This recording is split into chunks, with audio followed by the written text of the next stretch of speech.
सगळे सोयरे अधिसूचनेची पुण्यात होळी केली जाणार आहे। सगळे सोयरेची अधिसूचना रद्द करा अशी मागणी जी आहे ती ओबीसी संघटनांनी केली आहे। ओबीसी समाजाच्या मागण्यांसाठी पुण्यात मंगेश ससाणे यांचं उपोषण सुरू आहे। पुणे जिल्हाधिकारी कार्यालयाच्या बाजूला ससाणे यांचं उपोषण सुरू आहे आणि आजचा उपोषणाचा 5वा दिवस आहे। 5 दिवस झाले तरी सरकारकडून दखल न घेतल्यानं सगळे सोयरे अधिसूचनेची होळी केली जाणार आहे। याबद्दल बोलणार आहोत आमचे प्रतिनिधी वैभव सोरणे आपल्या बरोबर आहेत। वैभव, एकीकडे जर आपण पाहिलं तर अंतरवाली सराटीत देखील ओबीसी कार्यकर्त्यांचा उपोषण सुरू असल्याचं आपण बघतोय आणि दुसरीकडे आता पुण्यात मंगेश ससाणेंचं देखील उपोषण सुरू आहे। काय नेमकी माहिती याबद्दल? त्याची दखल कोणी घेतंय का? त्यांच्याशी बोलण्याकरता कोणी आलंय का?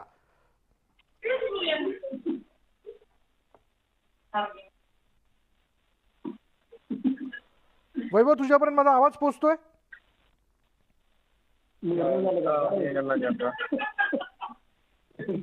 कदाचित वैभवपर्यंत आपला आवाज पोहोचत नाही, पण आता ओबीसी संघटनांतर्फे सगळे सोयरेच्या अधिसूचनेची होळी जी आहे ती पुण्यामध्ये केली जाणार आहे।